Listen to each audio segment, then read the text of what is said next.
नमस्कार दोस्तों, स्वागत है आप सभी का आपके अपने YouTube channel GK search engine पर। तो दोस्तों, आज के इस वीडियो में हम बात करेंगे आरपीएससी ईओआरओ एग्ज़ाम से रिलेटेड 10 महत्वपूर्ण क्वेश्चन व्याख्या सहित डिस्कस करने वाले हैं। वीडियो के एंड में मैं आपसे क्वेश्चन भी पूछूंगा जिसका आंसर आप सभी को कमेंट बॉक्स में देना है।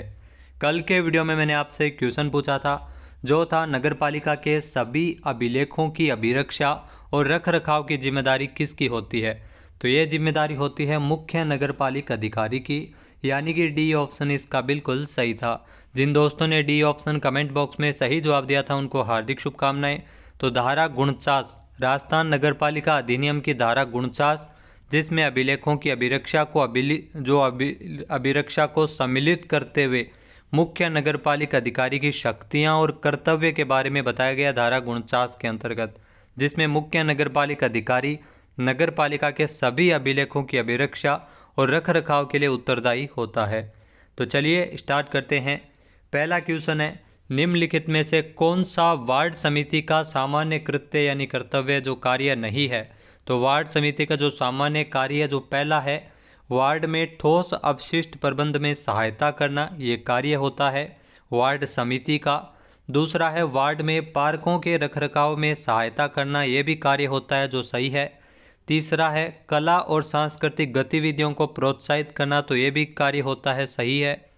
फिर है नगरपालिका के लिए शोध्य करों, फीस एवं अन्य रकम को संग्रहित करना, तो संग्रहित नहीं करता है जबकि संग्रहित करने के लिए सहायता जरूर करते हैं वार्ड समिति।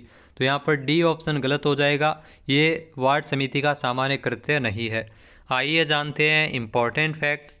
तो दोस्तों, धारा 60 के अंतर्गत दिया गया है वार्ड समिति के सामान्य कृत्य जो कार्य है, जो कर्तव्य है वार्ड समिति के, उनके बारे में बताया गया है, जिसमें वार्ड में ठोस अपशिष्ट प्रबंध में सहायता करना वार्ड समिति का कार्य होता है। वार्ड में पार्कों के रखरखाव में सहायता करना, कला और सांस्कृतिक गतिविधियों को प्रोत्साहित करना भी वार्ड समिति का कार्य होता है धारा 60 के अंतर्गत। इसके अलावा नगरपालिका को शोध्य करों में फीस एवं अन्य रकम के समय पर संग्रहण में सहायता करना, जी हाँ, समय पर संग्रहण में सहायता करना, यह कार्य होता है वार्ड समिति का। नेक्स्ट है, वार्ड समिति के सामान्य कृत्य किस धारा में उल्लेखित है। जी हाँ, अगर धारा आपसे पूछ लिया जाए कि वार्ड समिति के जो सामान्य कृत्य है उनका उल्लेख किस धारा के अंतर्गत है, तो धारा 60 के अंतर्गत है, वो वार्ड समिति के सामान्य कृत्यों के बारे में महत्वपूर्ण प्रावधान है, यानी कि बी ऑप्शन इस क्वेश्चन का बिल्कुल सही है। आइए जानते हैं इम्पोर्टेंट फैक्ट्स।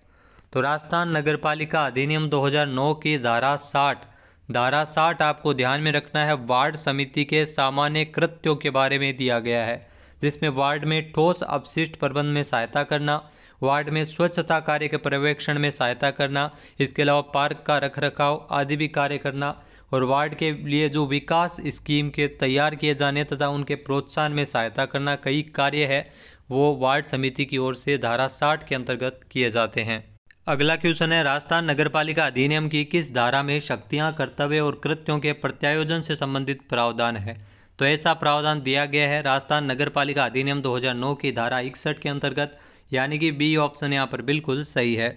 इसमें नगरपालिका समितियों को जो समितियों के अधिकार, कर्तव्य, शक्तियों आदि पर प्रतिकूल प्रभाव डाले बिना अगर उपाध्यक्ष की अनुपस्थिति में जब अध्यक्ष का पद रिक्त हो जाता है तो ऐसी कंडीशन में नगरपालिका के सदस्यों को शक्तियों के, कर्तव्य जो कृत्यों का प्रत्यायोजन से संबंधित इसमें अधिकार वो इसमें दिए जा सकते हैं। तो ये धारा 61 के अंतर्गत दिए गए हैं।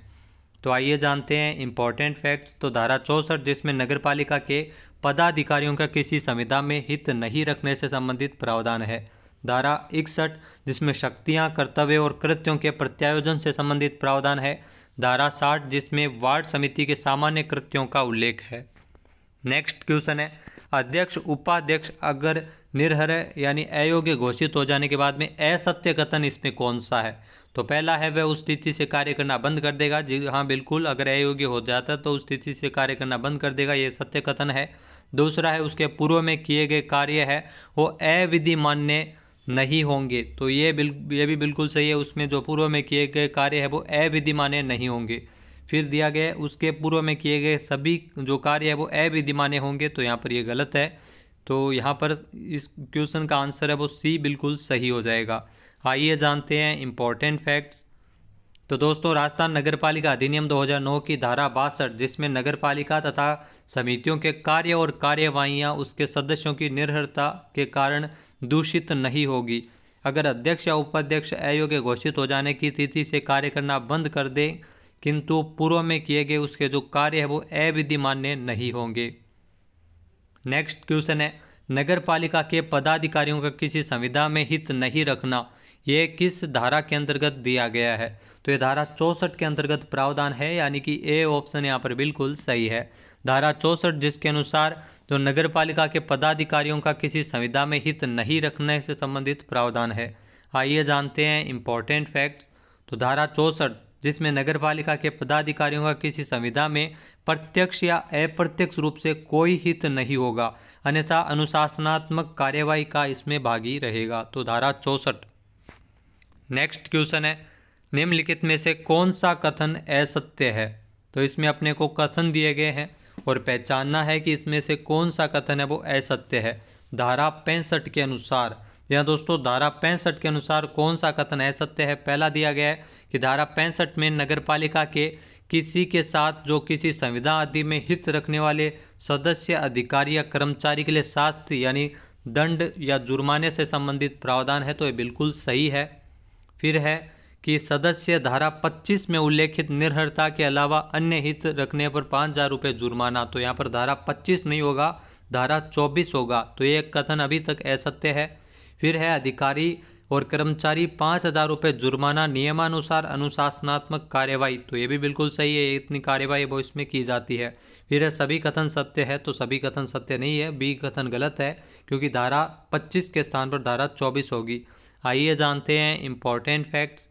तो राजस्थान नगरपालिका अधिनियम 2009 की धारा 65 जिसमें नगरपालिका के साथ किसी संविदा आदि में हित रखने वाले सदस्य, अधिकारी या कर्मचारी के लिए शास्ति यानी पेनल्टी का प्रावधान है।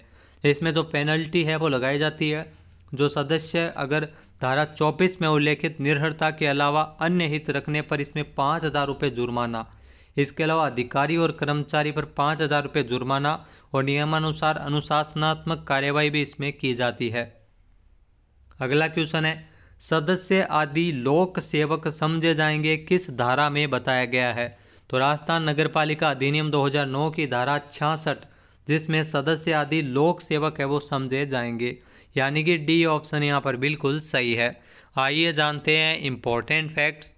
तो दोस्तों राजस्थान नगरपालिका अधिनियम 2009 की धारा 66 जिसमें सदस्य आदि लोक सेवक है वो समझे जाएंगे, नगरपालिका का प्रत्येक सदस्य, अधिकारी, सेवक या अन्य कोई भी कर्मचारी जो भारतीय दंड संहिता 1860 की धारा 21 के अर्थ के तहत लोक सेवक है वो समझे जाएंगे। तो ये आपको ध्यान में रखना है कि भारतीय दंड संहिता 1860 की धारा 21 के तहत लोक सेवक है वो समझे जाएंगे नगरपालिका का प्रत्येक सदस्य, अधिकारी, सेवक या अन्य कोई भी कर्मचारी।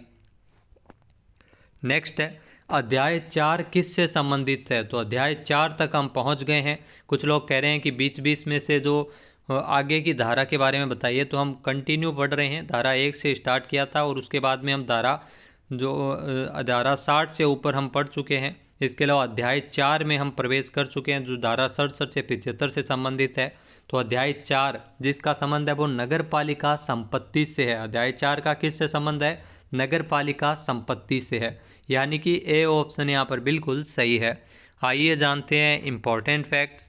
तो राजस्थान नगरपालिका अधिनियम 2009 में अध्याय 4 जिसमें नगरपालिका संपत्ति से संबंधित महत्वपूर्ण प्रावधान है, जिसमें अध्याय 4 नगरपालिका संपत्ति जो धारा 67 से लेकर धारा 75 तक जो भी प्रावधान है वो नगरपालिका संपत्ति से संबंधित प्रावधान है। अगला क्वेश्चन है, किस धारा में ये बताया गया है कि नगरपालिका को जंगम तथा स्थावर संपत्तियां या उनमें कोई हित अर्जित करने पर उन्हें धारित करने की शक्ति होगी? जहाँ दोस्तों राजस्थान नगरपालिका अधिनियम 2009 की धारा 67 के तहत ये वर्णन किया गया है कि नगरपालिका को जंगम या स्थावर संपत्तियां या उनमें कोई हित अर्जित करने या उन्हें धारित करने की शक्ति है वो नगरपालिका की होगी, यानी कि बी ऑप्शन यहाँ पर बिल्कुल सही है। आइए जानते हैं इंपॉर्टेंट फैक्ट्स। तो राजस्थान नगरपालिका अधिनियम 2009 जिसमें अध्याय 4 नगरपालिका संपत्ति से संबंधित प्रावधान है धारा 67 से 75 तक, जिसमें धारा 67 जो संपत्ति अर्जित एवं धारण करने की शक्ति, नगरपालिका की शक्तियों के बारे में बताया गया है कि संपत्ति अर्जित करने और धारण करने की शक्ति है।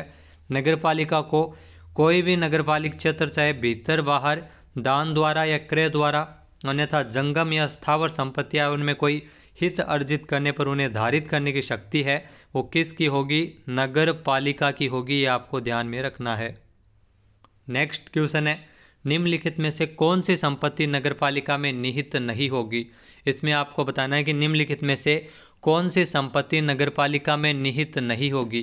पहला है कि जो राज्य सरकार ने आरक्षित कर रखी है वह, तो ये बिल्कुल सही है, वो संपत्ति है वो नगरपालिका में निहित नहीं होगी। दूसरा है समस्त निहित सार्वजनिक भूमि, तो ये नगरपालिका में निहित होगी। फिर है निजी संपत्ति है वह, तो ये भी नगरपालिका में निहित नहीं होगी, यानी कि डी ऑप्शन इसका बिल्कुल सही है, ए व सी दोनों। आइए जानते हैं इम्पॉर्टेंट फैक्ट्स। तो धारा 68 जिसमें संपत्ति का निहित होने से संबंधित प्रावधान है, राजस्थान नगरपालिका अधिनियम 2009 की धारा 68। इस धारा में इसके पश्चात जो विनिर्दिष्ट स्वरूप की संपूर्ण संपत्ति जो राज्य सरकार द्वारा विशेष रूप से आरक्षित नहीं की गई है, तत्समय जो प्रवर्त किसी अन्य विधि के अधीन रहते हुए नगरपालिका में निहित और उसकी होगी। इसके अलावा जो भी संपत्ति है वो नगरपालिका में, जैसे कि आप सभी को पता है कि जो राज्य सरकार ने जो आरक्षित कर रखी है वह नगरपालिका में निहित नहीं होगी, और समस्त निहित जो सार्वजनिक भूमि है वो नगरपालिका में निहित होगी। अब बात करते हैं आज के हमारे क्विज की, जिसका आंसर आप सभी को कमेंट बॉक्स में देना है। तो आज का क्विज है, नगरपालिका द्वारा अधिकतम कितने सदस्य नाम निर्दिष्ट किए जा सकते हैं? एक बार फिर से सुनिएगा, नगरपालिका की ओर से अधिकतम कितने सदस्य वो नाम निर्दिष्ट किए जा सकते हैं? सही आंसर आपको कमेंट बॉक्स में देना है, और अगर ये वीडियो आपको पसंद आए तो इसे आप लाइक और शेयर करना बिल्कुल न भूलिएगा। इसके अलावा दोस्तों, जो राजस्थान करंट अफेयर्स से रिलेटेड एक महत्वपूर्ण कोर्स लॉन्च किया गया है, जिसमें जनवरी से लेकर दिसंबर तक का, जी हाँ दोस्तों, जनवरी से लेकर दिसंबर तक का आप अगर करंट अफेयर्स पाना चाहते हैं 2025 का, तो उसके लिए राजस्थान करंट अफेयर्स बूस्टर 2025 नामक कोर्स को आप ज़रूर ले सकते हैं, जिसका लिंक आपको वीडियो के डिस्क्रिप्शन बॉक्स में मिल जाएगा। जिसमें आपको जनवरी से लेकर दिसंबर 2025 तक प्रतिमाह अपडेट होगा। ये करंट जी के आपको व्याख्या सहित मिलेगा। हर महीने 100 से ज़्यादा राजस्थान करंट अफेयर्स के क्वेश्चन व्याख्या सहित मिलेंगे। इसके अलावा इसमें आपको जनवरी से लेकर दिसंबर 2024 जो पिछला साल गया है उससे रिलेटेड भी जो राजस्थान करंट अफेयर्स आपको व्याख्या सहित 700 से ज़्यादा क्वेश्चन मिलेंगे उसमें। तो इस कोर्स का लिंक आपको वीडियो के डिस्क्रिप्शन बॉक्स में मिल जाएगा, जिसे आप ज़रूर ज्वाइन कीजिए। जय हिंद, जय भारत, जय राजस्थान।